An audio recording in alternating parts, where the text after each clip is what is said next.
G'day there everyone. Let's have a look at how Claude Code can help us deploy a stack of information to the SharePoint term store.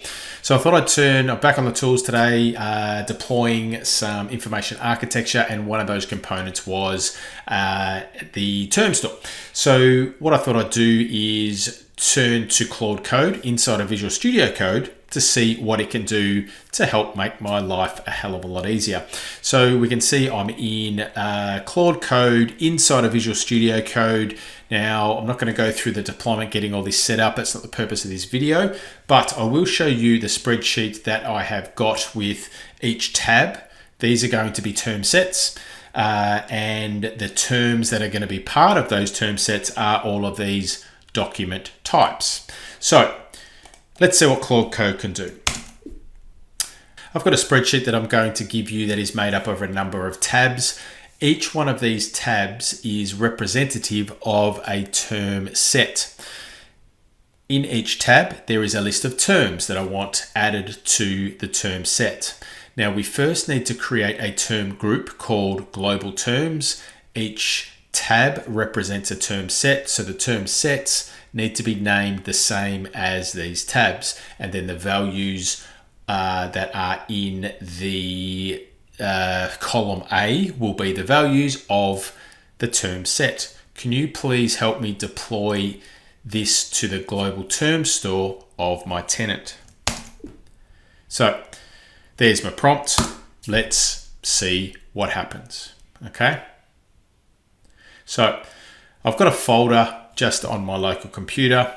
Going to be happy to turn this term sets into SharePoint Online. Once I have the spreadsheet, I'll pass it the tab names. Okay, so let's give Claude Code the spreadsheet. So I'm going to use the app mention, hit that, and say, there it is. All right, so Claude Code is just going to look at this file. It's going to read the file for me and then work out what to do.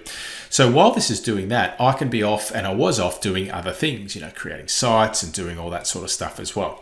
All right, so by getting this, you're sort of combining having somebody else to work with while you're doing other stuff. Okay, so here we go. It's writing a PowerShell script for me.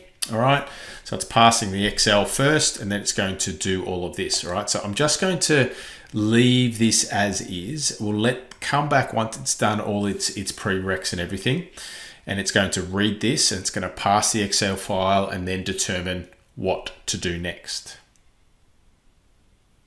So you can see it's passed the spreadsheets. There's the term sets plus the number of terms. Each tab has document type as the header row, which it's going to exclude.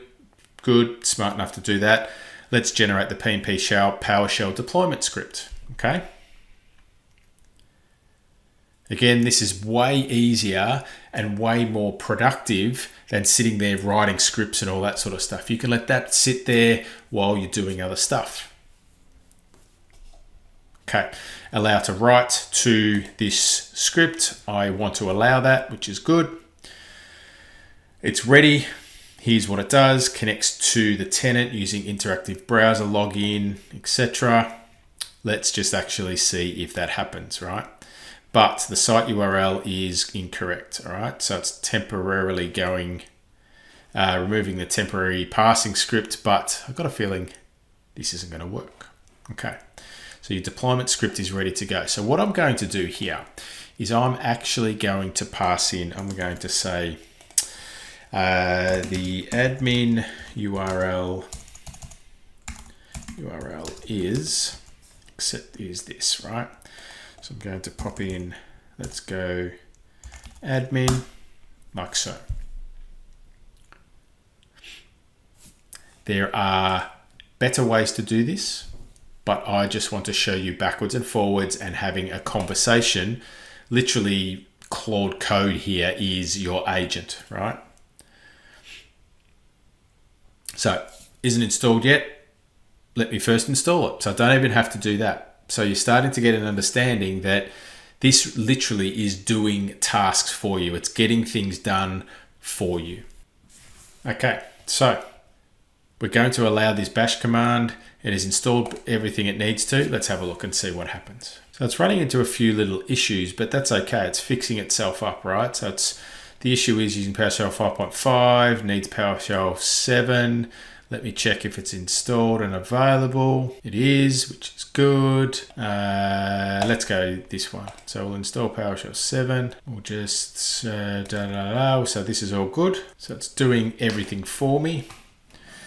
Because it is actually currently installed. I thought it was, which is okay. So you can see here, and I left this go because PowerShell, PnP PowerShell v3 requires Enter ID app reg, right? So I actually do have a client ID because I already have registered this app, right? So I already do have a client ID and I'm going to submit that. So what I'm going to do now is I'm just going to grab my client ID. So again, not the purposes of this video. I already have got because I have used PnP PowerShell in this tenant before. So I already have a registered app as part of this tenant. So I'm just going to grab the ID of that app and I will paste the app ID in there. It's going to update the script and rerun it. Let's have a look and see what happens. So it's opening up the browser. I've just authenticated. So there it is. I've signed in. I can close this page. Spinning, spinning, spinning. Now, while it's doing that, I'm just going to open up my admin center and we'll go to SharePoint admin. We'll go to the term store. All right, so it says it's made it, which it's made the term group, right?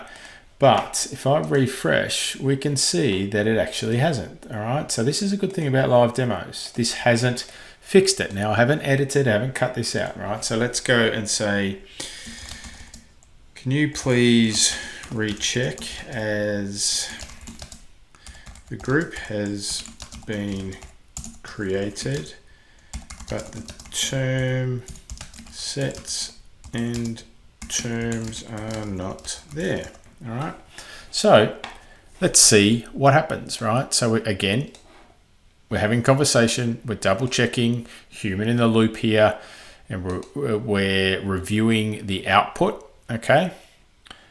So let's have a look. So we've got this and it's writing a verification script to see what's in the term store right now, which is good. We probably could have improved this, we should have improved this by saying verify the results, in the prompt after you've provisioned the terms, etc., just to verify and check the results to make sure everything was okay. That would have then avoided having to do this next prompt, okay? So just something little there that you could use in your prompting with your agents, doesn't matter what type of agent, is just to verify after it's completed, get the agent or get the AI to verify itself after. So see, it's picked this up. So confirmed, the global terms group exists but is empty. Those index errors were real failures. Okay, so again, just to reiterate, we probably should have improved that prompt to get Claude Code to verify what it had actually done first, and then it would have checked and saw that it was empty and then gone back and fixed itself up. Okay, so let's have a look and see what happens here. So we're rewriting the script to connect to a regular site URL and use a more robust approach. So let's have a look and see what that more robust approach is. Okay, so this is interesting. It's changed approaches. So V2 of the script uses CSOM taxonomy API instead of the PnP commandlets. Okay, so it's just asked me to sign in again, which I've done. Avoids the index bug. Okay, so it's connected to a regular site rather than admin. That worked. So let's go back and have a look, right? So again, I'm just going to drag this. So what are we doing here? We are removing temporary scripts. I'll let that run. I'll drag this back across. Let's give this a refresh and we'll see if this has actually worked, right? So we'll refresh. We should have our global terms. Let's expand, and there is all of our term sets and our terms. Well, it took a bit of backwards and forwards. It ended up with the result, okay? So a lot faster, and then just getting in there and doing it manually as well, or trying to write a script, or for me anyway. And while that was doing that, I was off, well, in production during the day, I was off doing some other things, answering emails and doing other work while this was getting itself sorted. Okay, so just an example of how, if you're starting to think AI first, then when you're doing your tasks, just start to think, how can I achieve this a different way? Once you start getting into the habit of that and you start using different tools, different approaches, then you'll start to find all of this comes together, and all of a sudden you're 100 times more productive.